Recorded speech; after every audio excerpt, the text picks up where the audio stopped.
बेला अमृत हुआ। जब सुबह आपको नींद टूट जाए तो आप उस समय परमात्मा का नाम लीजिए, गुरु का नाम लीजिए।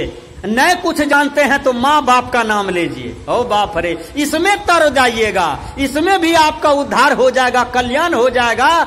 जब नए कुछ जानते हैं तो आप अपना माता पिता का नाम लीजिए, 121 बेर जाप कीजिए, माँ बाप के चरित्र को याद कीजिए, माँ बाप के कर्तव्य को याद कीजिए, दादा दादी के कर्तव्य को याद कीजिए। आपके जीवन का उद्धार हो जाएगा, आपके जीवन को सफलता मिलेगी। इसलिए हमने कहा कि ध्यान में बैठने से पहले मन को स्थिर कीजिए, वाणी को कंट्रोल कीजिए, तन को स्थिर कीजिए और तब ध्यान में बैठिए।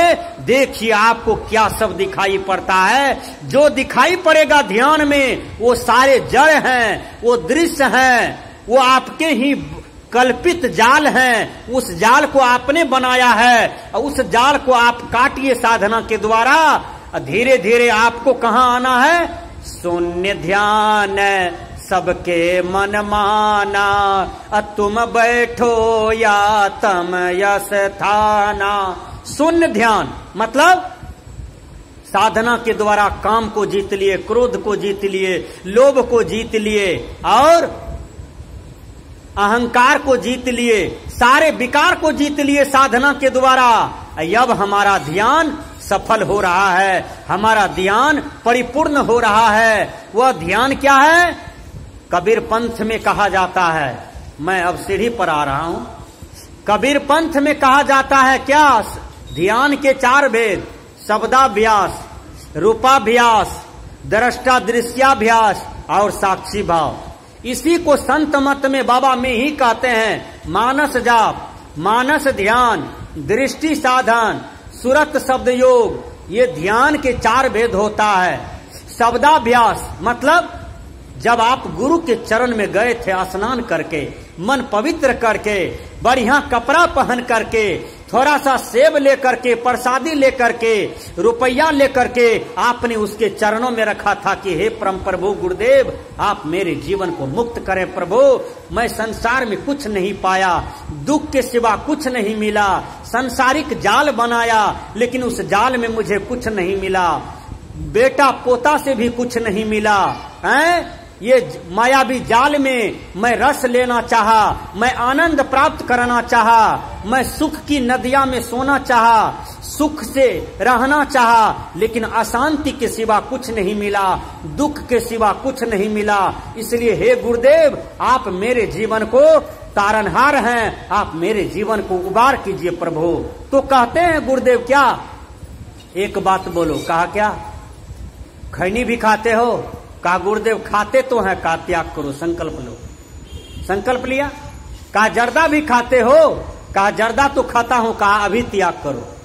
कहा और कोनो विकार है? कहा गुरुदेव कभी काल सिगरेट पीते हैं। कहा इनका भी त्याग करो। और कोनो दुर्गुण है? कहा नहीं गुरुदेव, हम मांस मछली खाते थे, लेकिन क्या कहें गुरुदेव, एक दिन कलभट के पास पैखाना कर रहे थे, हमको लेटरिंग रूम नहीं है, और जितना पैखाना किए ना वो पैखाना पानी में गिरा और सब पैखाना को मछली ढबाढब गिल गया। हे गुरुदेव, उसी दिन हमको बोध हुआ कि जिस मछली ने मेरा सारा पैखाना खा लिया और वो मछली को हम लोग खा जाएं मनुष्य होकर के, यह बेवकूफी है, यह अंधापनी है। इसलिए हे गुरुदेव, हमने उस दिन से कान पकड़ लिया कि मांस मछली नहीं खाना है, और न खाएंगे और न खाने के लिए किसी को उपदेश करेंगे। उस दिन से त्याग कर दिया। इसलिए हे गुरुदेव, हमें दीक्षा दीजिए, हमको भजन भेद दीजिए। तब गुरुदेव उसको मंत्र देते हैं। का बेटा जपो श्री ओम परमात्मे नमः, जय गुरु सदगुरु शरणम, सत्य नाम ओम नमः शिवाय, बाबा नाम केवलम, श्री ओम सदगुरुवे नमः। दुनिया की कोई भी मंत्र क्यों नहीं हो, यदि आपको गुरु ने दे दिया तो वह मंत्र में आपको पावर आ गया, वह मंत्र में आपको शक्ति आ गई, उसी मंत्र से आपका कल्याण होगा। इसलिए जो मंत्र पड़ा है वह मंत्र का आप जाप करते रहिए। शाम सुबह कोई दुख आ जाए, कोई समस्या आ जाए, कोई संकट आ जाए, तो उनका जाप कीजिए। आपका धीरे धीरे गुरु मंत्र का जाप करने से सारे मनोविकार, सारे सांसारिक विकार, सारे दुख विकार मिट जाएंगे और आप सही हो जाएंगे। तो शब्दाभ्यास करना है, शाम सुबह गुरु के मंत्र का जाप करना है। जो मंत्र आपको मिला है गुरुदेव के द्वारा, इससे मनोविकार धुलेंगे। अब चलिए रूपाभ्यास में, ये देखते हैं कबीर आश्रम में कबीर साहब का फोटो है, बाबा मिही का फोटो है, भगवान बुद्ध का फोटो है, रामस्वरूप बाबा का फोटो है, रणवीर साहब का फोटो है, धर्मस्वरूप बाबा का फोटो है, शाही संसेवी बाबा का फोटो है, सत्संग भवन में सब महापुरुष का फोटो है। किसी एक महापुरुष पर अपने दृष्टि को गराए रखिए, इससे भी आपका मनोविकार मिटेंगे, मनोविकार धुलेंगे। धीरे धीरे आप चलिए दृष्टा दृश्याभ्यास में। आप दृष्टा हैं और दृश्य का अनुभव करते हैं। दृश्य में देखिए क्या हो रहा है। दृश्य आपका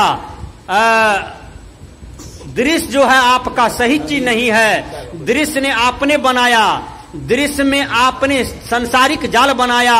उस दृश्य को आप हटाइए, उस दृश्य को समझिए कि प्रकृति का जो नियम है, दुख सुख, जाड़ा सर्दी गर्मी, सबको मैं झेल रहा हूँ, लेकिन मैं जाड़ा नहीं हूँ, मैं सर्दी नहीं हूँ, मैं गर्मी नहीं हूँ, मैं सबसे परे हूँ। ये प्राकृतिक विकार मुझे कुछ नहीं कर सकता। इसी को दृष्टा दृश्याभ्यास कहते हैं। अब चलिए साक्षी भाव में, जब साक्षी भाव में आप जाते हैं तो आप परमात्मा साक्षात्कार हो जाते हैं, आप आत्म साक्षात्कार हो जाते हैं, आपकी साधना पूरी हो जाती है और आप मस्त हो जाते हैं। इन्हीं शब्दों के साथ देता हूं विराम। श्री सद्गुरु देव की जय।